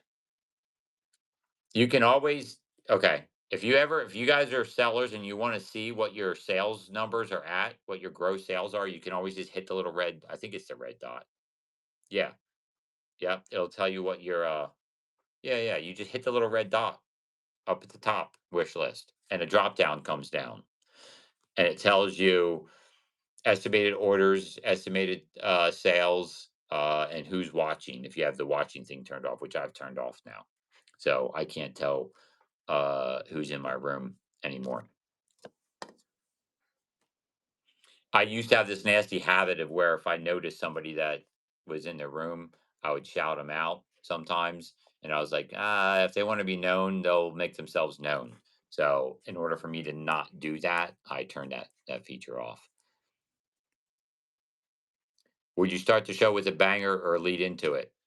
I do my best to um, hit a banger relatively early on, even if it was if the opportunity presents itself right at the beginning. But I do, and that's just a principle of arbitrary coherence. Even if I get a little less, my goal is to get a high number item early on in the show to help set the pace and valuations. I mean, it could also be in visual appearance. Like if this something's really visually stunning, it may not be super valuable, but just really cool piece. That helps a lot, and or if it's a high dollar item, multiple things happen, especially if it's early on. You get to solidify buy-in from your biggest supporters that are there early for your shows. So they get a great deal. It's a colossal benefit. Everybody that's there is early appreciates a deal, even if it's not their own. And the guaranteed at least decent price you're going to get out of it again helps set that anchor to the beginning of the show that helps set the pace for the rest. And then obviously you can help guide the pace and direction of valuations in the show, understanding these principles and leveraging them throughout the duration of your show. Yes, the square peg is 100% correct. It's when I give the best opportunities for my strategic buys as well. Now, unless I forget, it's either at the top of the show or super early within the first, 15 minutes. And when I'm talking about that, it's merchandise that I've started buying with the intention of selling to my sources as a attribute of solidifying and continuing to develop and strengthen those relationships. So I'll buy stuff, but I also have a commitment to uh, Whatnot that I made and I stick to, where I make it available to everybody here on Whatnot first. So on like Monday mornings, if I have anything crazy to offer, I will put it up there and make it available at a uh, a price that I can afford to sell it for, even at the cost to me. Very frequently, I will sell things on here for cheaper than I could get from some of my sources, especially when you take into consideration the fees.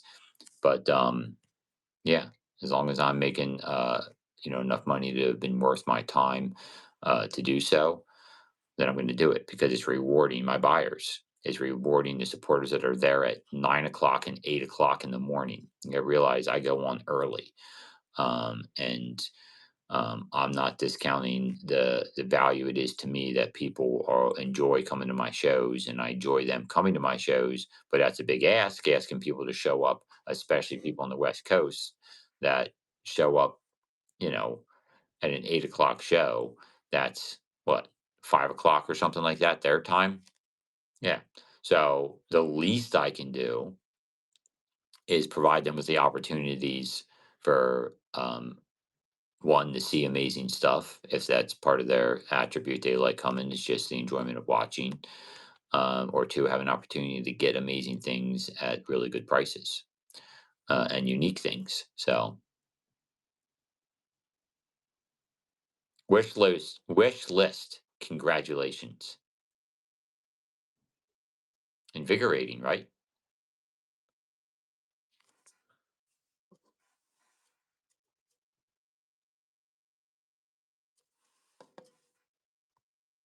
New to you. What do you pre-bid bin items as well as random pulls in same show? Do you recommend putting a time as to when the pre-bids run? Show starts at 9.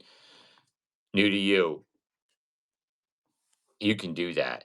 My suggestion is take advantage of the cheerleader effect principle. Don't put them in the bin at all. Just set them in the back and tell them those items will run. We'll start running those items at noon. But that, you already know that's my going to be my answer to those questions, because I will always encourage you to stop doing the bin because there's too many attributes, and we will continue going over why it's more of a distraction. You just pointed one of them out, and that distraction costs you money. 100%. The amount of money people think they are getting as a result of putting things into the bin for pre-bids, they're losing on a magnitude of other principles. And what you just pointed out is one of them.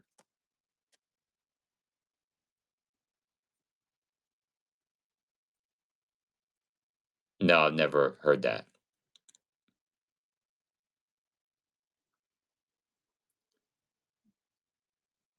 Okay, let me explain something. I utilize the principle of arbitrary coherence. Bangers present themselves. Bangers become bangers because I make them bangers in the way I sell, the way I present things, the way I source. Okay.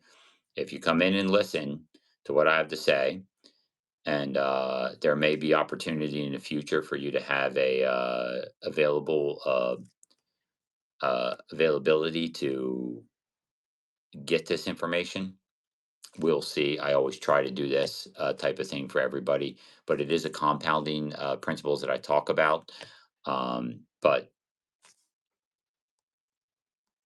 as far as when you run bangers, it's when it's at the best opportunity. The beginning is a good opportunity, and throughout the show is a good opportunity. But what is a banger? Stop thinking about what a banger is to you and how bangers are created throughout the duration of the show. If you go and watch, I think did we did we talk about this? I don't remember if it was during my show or during the reselling roundtable show on YouTube. I started talking about how to utilize the arbitrary coherence principles in the live selling aspect, that based on how the show is going, you can determine what becomes a banger. And you can also get a feel if you have something that is there's no shadow of a doubt that it's a banger amongst everybody's eyes, when to run the item.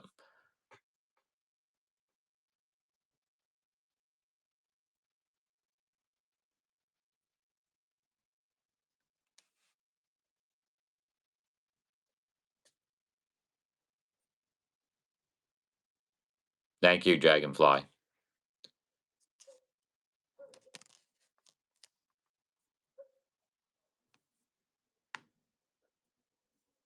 Daisy Lane, that is a very good way to put it. The banger is subjective,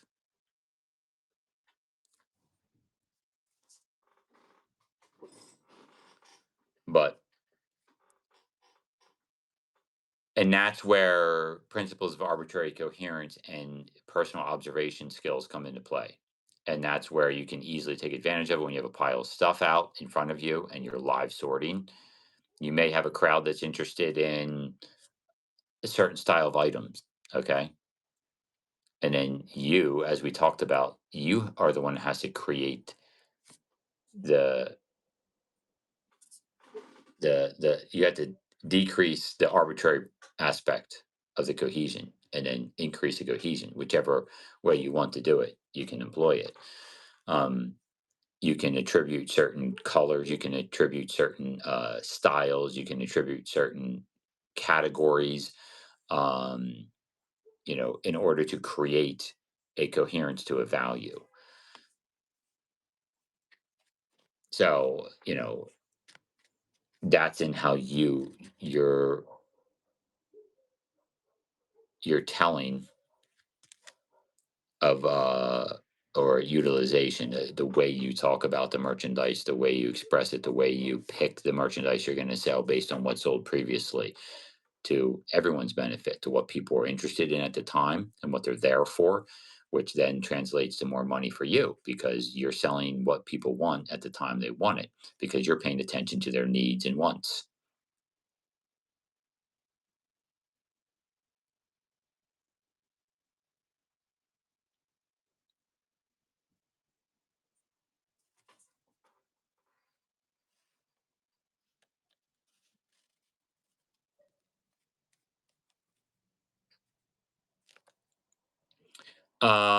We were on 5 years ago, so the resources were not as large, and to be honest, for my personality type, that was more beneficial. I'm better at doing. I learn better at doing than trying to read. I find a lot of times when people read, they find concerns and issues and fears that would have never been there and would have never been a worry to begin with. That's why I always tell my suggestion to everybody is just get on and start running and learn. Failure is your best teacher. Failure is your fastest path to success. And you can't fail if you're not on selling. Good morning. You want stickers? I'll see if I can. I didn't set the shipping thing for stickers.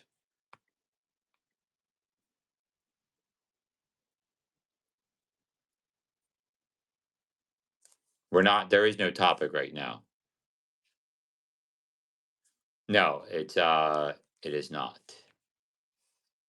Okay, Zoe's mod.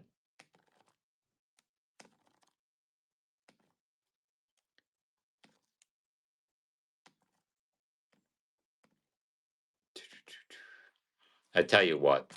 Yeah, yeah, yeah.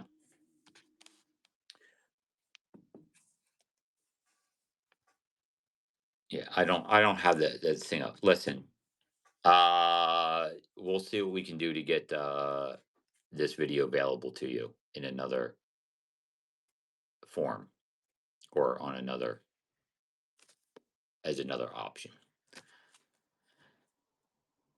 Sound good?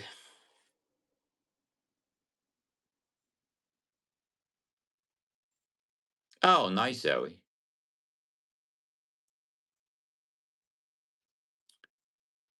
How do you get people to stay in your room? Utilize the cheerleader effect. That's one principle you can use.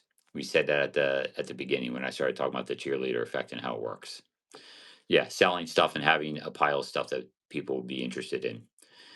And when you utilize the cheerleader effect,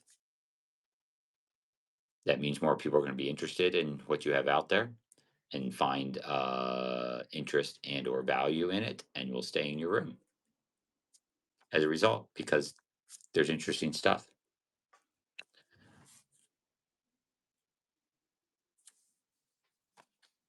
Yeah, the cheerleader effect is what the topic of the day was.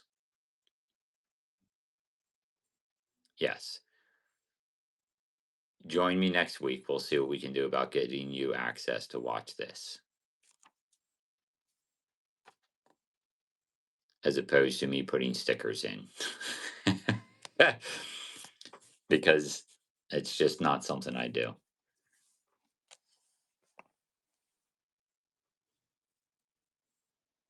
Mill, thank you, but I got it.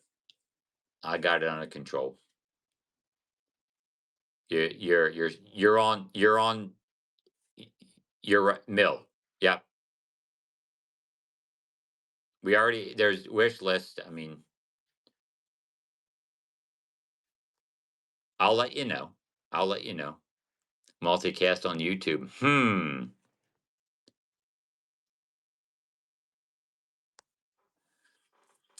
How How do I feel about silent auctions? I don't care about silent auctions.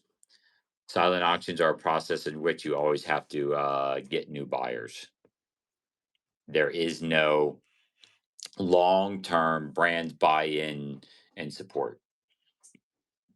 So if that's what you want to do, and your competition is literally going to be what are they? They're all like jewelry and free shipping stuff that, and if you go look at their feedback ratings and stuff, I don't think they're really on the high, they're hitting the high watermark on those.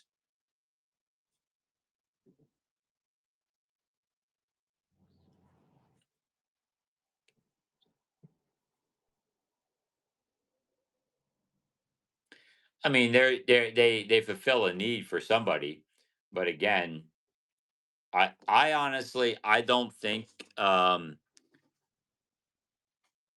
if people's first experience is with a silent auction here, I don't think it sets a very good anchor for new buyer potential. But it doesn't mean that they should go away. There's obviously there's people that enjoy it, and they've come and gone before in the past. There's people that were doing silent currency coin shows and stuff like that. I've seen in the past. I don't think those are around anymore, but somebody's that basically sells. I mean, my experience so far that I've seen, the merchandise that is being sold on there is all stuff you can go buy for a fraction of the price on other sites anyway. I know Bill's the most silent auction of all. Nine dimes.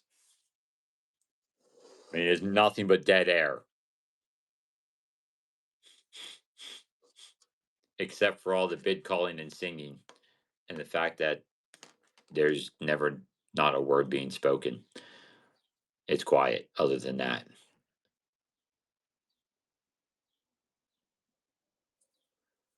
what was the first bulk buy lot you bought, and was it successful sale or a fail? I don't remember.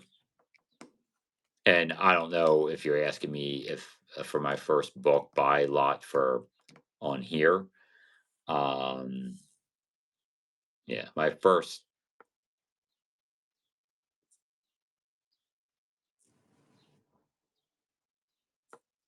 Yeah, I mean, Sky, I talked about it. Yeah. When did I? I started dabbling in dollar starts like the first couple of weeks. I used to have what was called Monday leftovers, Monday morning leftovers. The Star Wars Star Trek lot in 1993.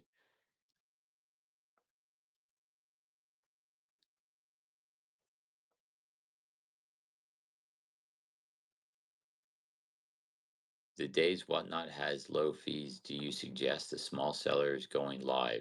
I'm not sure what you mean by that question. I'm a little confused. Yeah, the dollar starts I was messing with right away. And, I knew dollar starts is the direction to go. I knew that to get there uh was the ultimate goal. So, and it didn't take long. Like, we would run stuff at, I forget, $3 starts or something silly, or $5 starts. I don't remember anymore. But whenever something wouldn't sell, I would run it at a dollar and it would sell for more than the initial start price. So I was like, you know, it would do it 80% of the time. And then the other, another all but 10% of the time, it would get to the price. Probably, there's probably like, you know, 3% maybe max in any given show that if ran something at a dollar when I was running stuff at higher dollar amounts, start prices, that it would sell for less than the initial start price. So I even did shows about that early on this chat show. It basically was like, okay, the offset of the increased valuations monstrably outdid the decrease from the ones that didn't reach. That makes sense to you. The ones that sold over what the initial start price in comparison to the ones that went under was way more valuable. So it was pretty much, we're just going to dollar starts.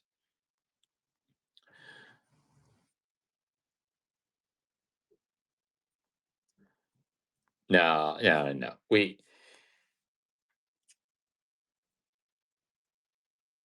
Fear of losing money is the number one reason you actually lose money, is basically what Bill's saying.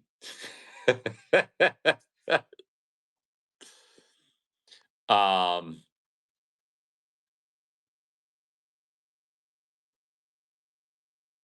Reserve options for a product. No, they never had. I think that'd be nice if they did for people that are scared to come on here, if they had reserves. I take a loss on a dollar starts at first if there wasn't a lot of people in the room. And somebody else said, did I lose money at first doing that? No, I just hopefully explained that I did not lose money. Okay. And let's get something clear here. When I talk about losses, I'm talking about real losses, not mental losses.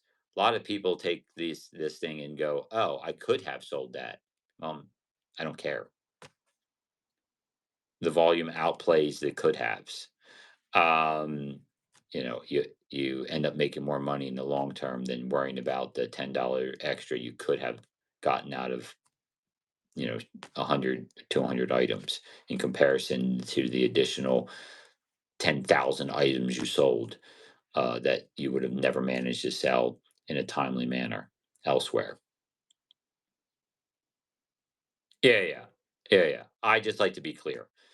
So, but no, I utilized the principles that I'm talking about very early on. I understood what the platform had to offer. I leveraged that immediately.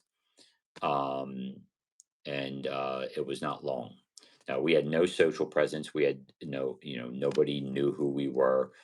All we did is previously, before Whatnot is sold on the Bay and on the river, um, and tried other platforms as a result of the pandemic era selling season, times when you were scrounging for different platforms, which is what led us to this platform initially.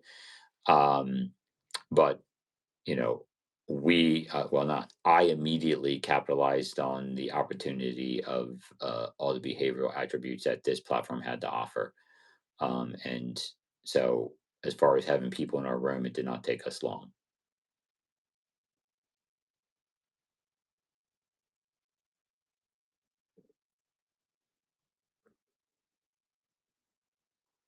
So, um, I started incorporating all kinds of different things. So, like I said, it didn't take long for me to adopt dollar starts.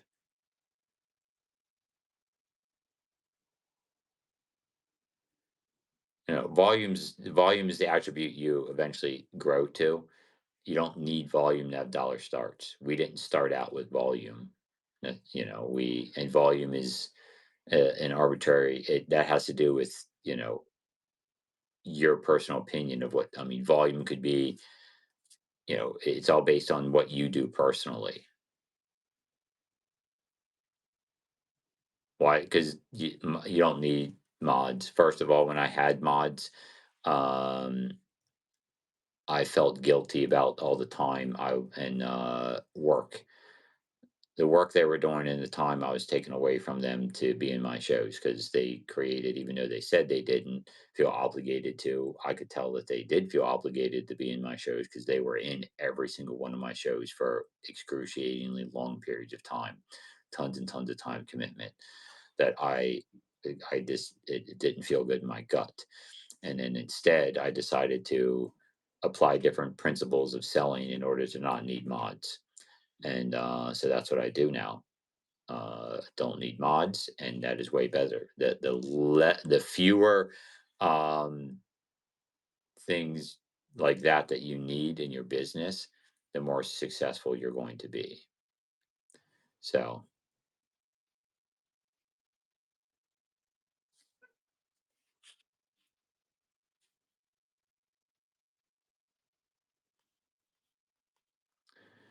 So the dollar starts at, yeah, the dollar starts are is not volume based. It's behavioral principle based. So you can utilize dollar starts no matter how big or small you are.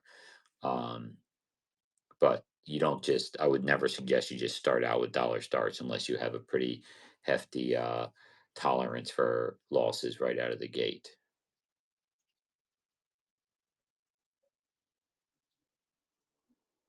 Oh, there's a lot of people that do these type of shows. There are quite a few in the community category.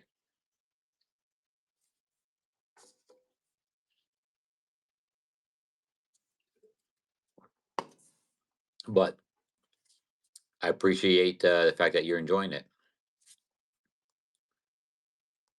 All right. We don't have a whole lot of extra time. What other questions do we have?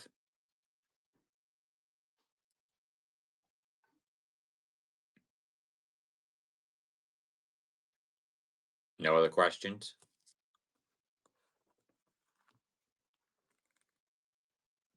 Come on. Gray matter. We're we were on at 8 this morning. It's almost 10. It should be working better. What do you do when someone says they didn't get their package? It depends on the situation. If they are in a situation where I can go and look and it says it was delivered, I tell them that it's marked delivered. So you should probably, one, check with your local post office, and I will open a case with the United States Postal Service saying it was delivered, and then give it some time. And then if nothing ever comes of that, uh, they should also, because you really can't do too much, file a claim with the post office saying that it was, either stolen, because that's if the post office marked it as delivered. If the post office never got it delivered, then again you can open a case with the post office. And I've had a lot of luck some in the past where as soon as I open a case, suddenly the package starts moving again. I also keep you make sure that the buyer is aware of what's going on the whole time and what you're trying to do to help them resolve the issue. Um, and if somebody's just lying about the package being received, not being received, um, then you might want to contact whatnot and ask them what they think you should do. But a lot of times you just end up being out the money.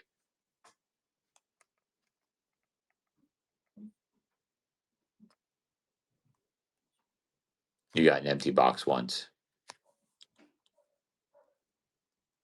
Yeah. Most of the stuff I try to take care of myself and don't really contact whatnot.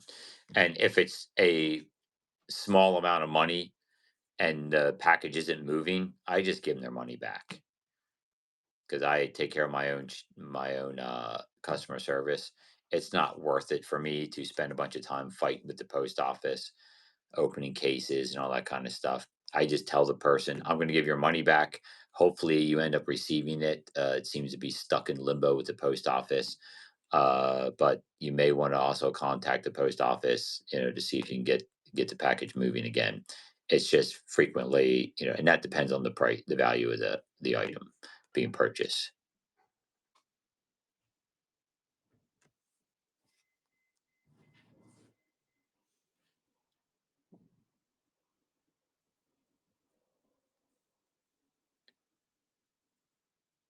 Yeah, I know you didn't get an empty box from me. I've had situations where boxes were opened along the shipping line, like opened, cut open.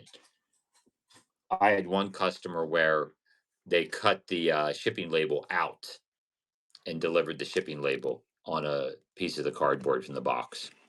And that started happening when we were forced to insure items. And I think there's people in the postal office that was seeing what it was insured for and decided to help themselves to the merchandise.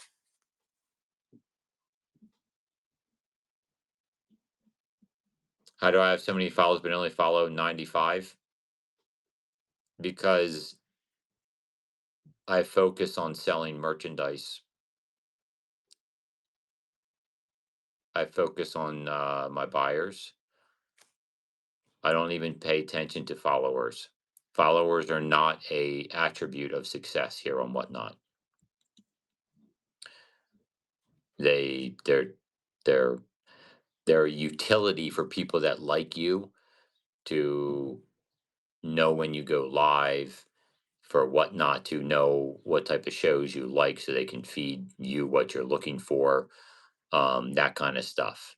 There's nothing that I gain from the from focusing on followers.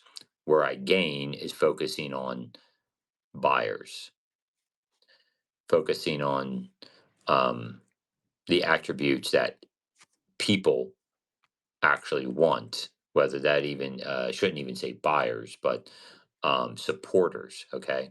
Followers and supporters are two different things. Okay. I have a lot of people that come to my shows that have their notifications turned off. You realize that people following you, when they follow a million people, they turn their notifications off because they don't want to be bothered every, 2 seconds. Okay. So they come because of what I provide and the consistency that I have. People that enjoy what I have to offer know when I'm on, they know how often I'm on, and they're there to see what I have to offer.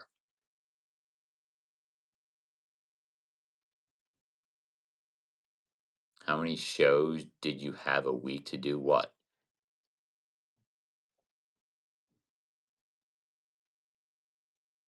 We used to do like early on we did two shows, like I did Mondays. It started out,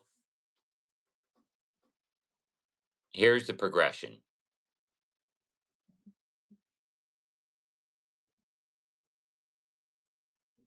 Do you think the vanity number of followers legitimizes you to new buyers that may not know you?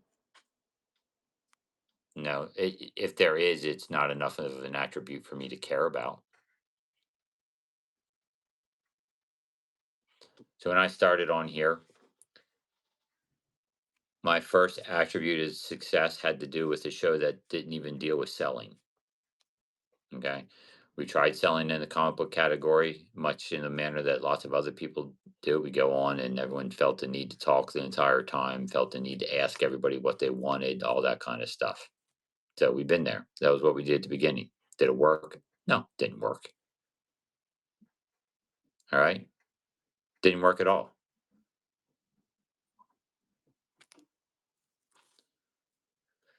So,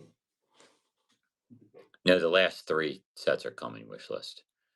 So I decided, instead of giving up on Whatnot, because initially we were going to sell in the comic book category, we were like, okay, this is kind of not working.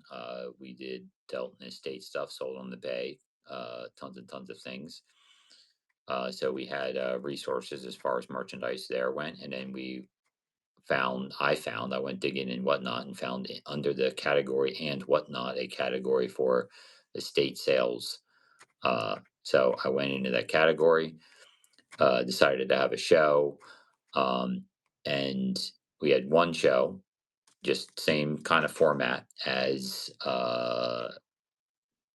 um, the comic book. Didn't really do that well. And then I decided to have a show that I labeled "We Need Your Help." It was on a Friday. I had piles of banana boxes, and I basically, when people were coming in, I said, "Hey, I need your help to build a show. We're going to go through these boxes and you tell me what you want us to sell in the future." And then guess what happened? Can anybody guess what happened?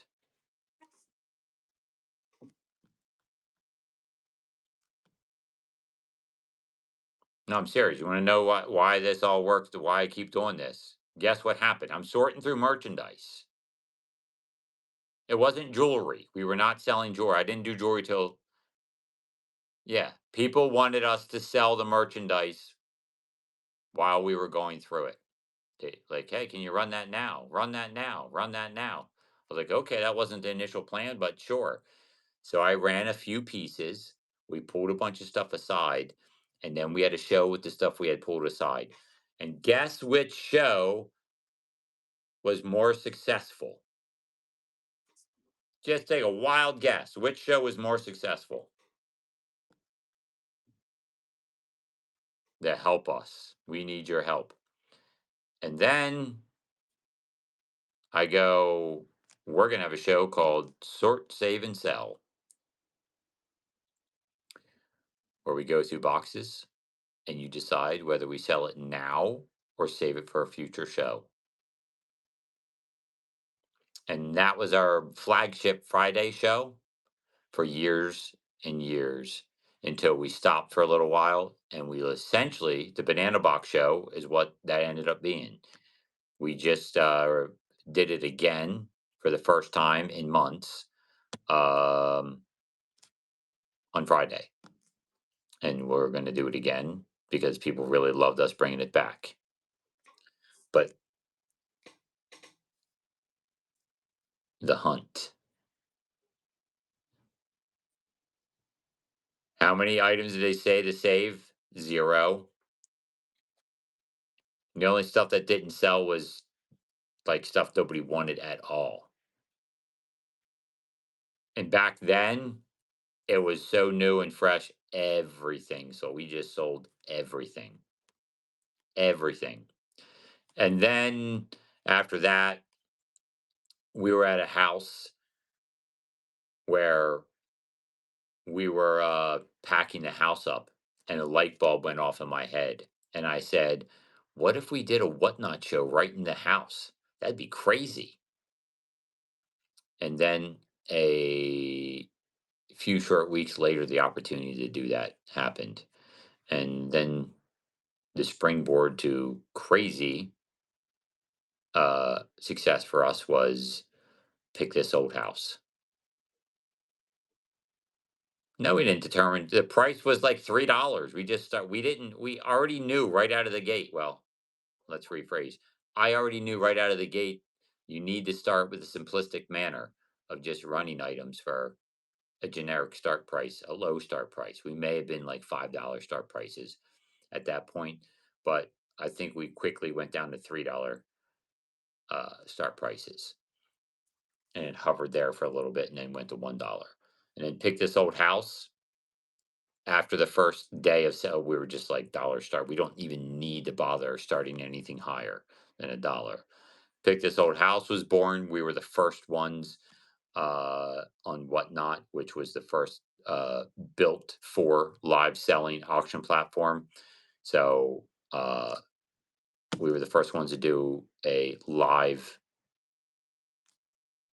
sale on Whatnot in the house. And we did all this we started in May and that was in July. And so we went very, very rapidly from having zero, not zero, but, 20, 30 people to 50, 60 people to 100 plus people. And it didn't take long till we were having 200 plus. At that point in time, we were reaching an average of 300 plus people in our rooms several months into. By the time we got to our second Pick This Old House opportunity, our shows were averaging way more than we're averaging now. But that's obviously supply and demand. People saw an opportunity and other people started doing, live sorting and flea market shows and all that kind of stuff. So we were not any longer the only game in town for that, which we already knew was going to be the case. But so it is 10:08. There's the short and brief version of the Green 13 beginnings here and whatnot. Yep, we're going to get going. Everyone can already send it. Create a raid.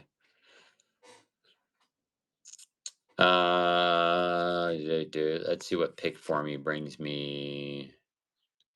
I think we went there before Smokers Hangout. We're not going to go there because I think that's that person that's selling like glass and stuff. Create a raid. See if there's a new seller on here somewhere.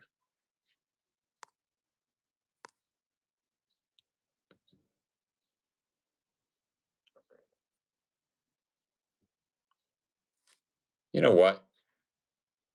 Is there anybody that we should go to?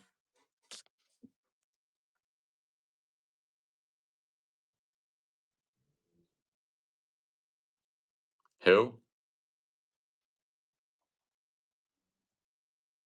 Southern Charms on?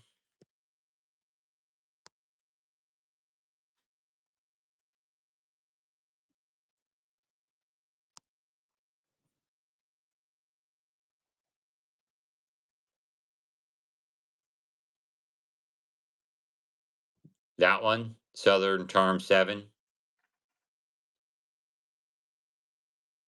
Okay. All right. Well, then go say hi to Southern Charm. Until next time, everybody, happy bidding. I look forward to seeing you there.